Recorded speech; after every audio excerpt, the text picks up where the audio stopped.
Manchester United back, Premier League. Now, normally when it's an international break, I'm so excited to get back to the Premier League action, but the fact that Manchester United don't really have a whole deal lot to play for in the Premier League, I've been more excited watching the Dallas Cup and watching the under-19s at this moment in time.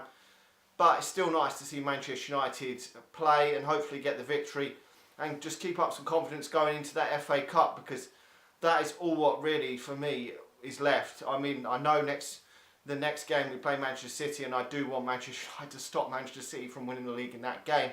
But besides that, the rest of the league, as long as we just get through and finish second, can't be asked really, to be honest.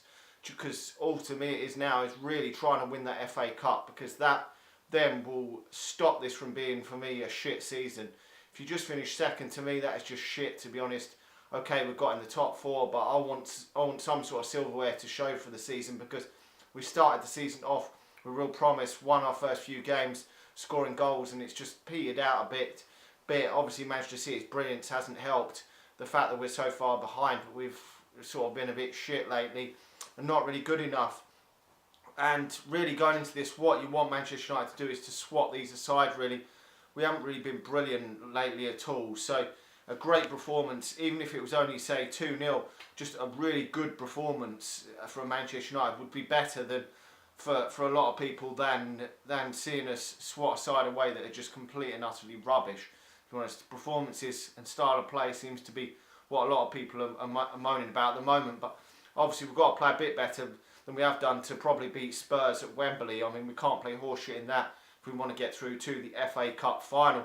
Now, we don't obviously know just yet. The press conference hasn't been released from Jose Mourinho as I make this video, so we don't really know what the injury situation is, but there's been rumours this week that Scott McTominay and Ashley Young are probably going to miss this game. Well, certainly Scott McTominay withdrew from the international team Scotland, so he will be out of this game, and obviously Ashley Young's a doubt. Now, I wouldn't risk Ashley Young if he is Manchester United's main. Well, if he's going to put him in against Tottenham in a few weeks, we don't need to be out injured for a while. Romero obviously missed that game as well, I presume, because I think he's got a bad injury, but obviously he won't play for this game.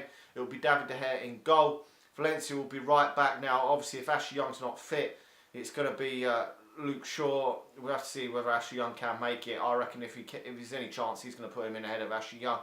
Now, the centre halves is going to be Bay and probably Smalling, because Smalling hasn't played for the international break. Then he's probably going to go with Pogba and Matic in midfield. Pogba obviously having a decent game in the last outing against Russia, so hopefully he's got a bit of confidence going, got an assist and a free kick. Then it's the forward line, which is going to be, well, I'm not too sure what Jose Mourinho is going to go for. He may choose to bring, well, I would presume he'd bring Alexis Sanchez back in, probably put him in the number 10 role, Mata out one side, Rashford out on the other, and Lukaku up front. Be something like that. Maybe Lingard might play, but to be honest, I can't really see him picking Martial at this moment. He's very inconsistent and his future's still up in the air. So now apparently Ayew's out for Swansea. I don't know too much about it. I haven't really been following Swansea a lot lately. They may just stay up. Probably Abraham's probably their biggest threat for them going into this game, because they've got obviously a few injury and suspensions. But Manchester United really should be good enough to put these away 1 or 2-0. Just get a comfortable win and just move on, to be honest. It is at home, so Manchester United's home form on the whole is pretty decent. So it's just we haven't got a very good record at home to Swansea, but Swansea aren't doing too clever this season. So you would expect Manchester United just to get the job done in this and just move on. You wouldn't really expect it to be a 4 or 5-0 thrashing, just a comfortable, and I'm going to go for 2-0 for Manchester United.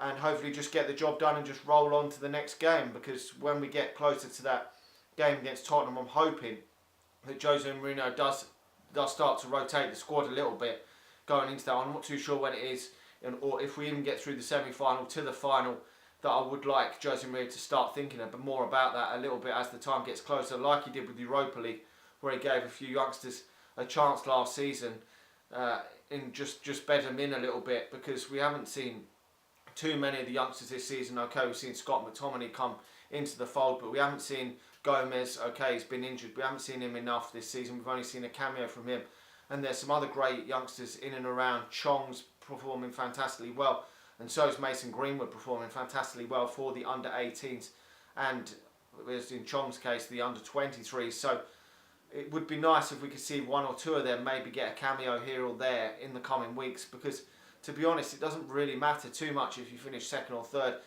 It is just pride for me, for Manchester United finishing second. And if we could see a couple of these get a cameo, and you never know, we've seen what Rashford can do over the years. We've seen James Wilson come on into a game when Ryan Giggs gave him a chance and took his chance in that particular game. Okay, he hasn't gone on because of injury.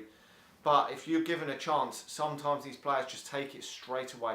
Others they don't, but you never know until they're given the chance. So, and I think the likes of, certainly Chong is definitely ready for a first team appearance, being 18 and a bit older than the other youngsters. And it'll be just nice to give him a chance when you've got that chance, because going into next season we might not get that chance to do it. And pretty much these games are pride now for Manchester United. Obviously the Manchester City ones, a lot more pride, and then games against Arsenal maybe in the league is, but games against Swansea and that, you could rotate the team a little bit and give a couple of youngsters a chance in them sort of games coming up, not this particular one, but games of that sort of magnitude. Anyway, let me know your thoughts. As I said, I'm going for 2-0. Hopefully Manchester United can just get the job done, no injuries, no problems in this game, and just move on to that Manchester City one and hopefully get a result in that and stop Manchester City winning the league in that particular game. Anyway, like the video, subscribe to the channel if you're new, and I'll talk to you all again soon. See ya.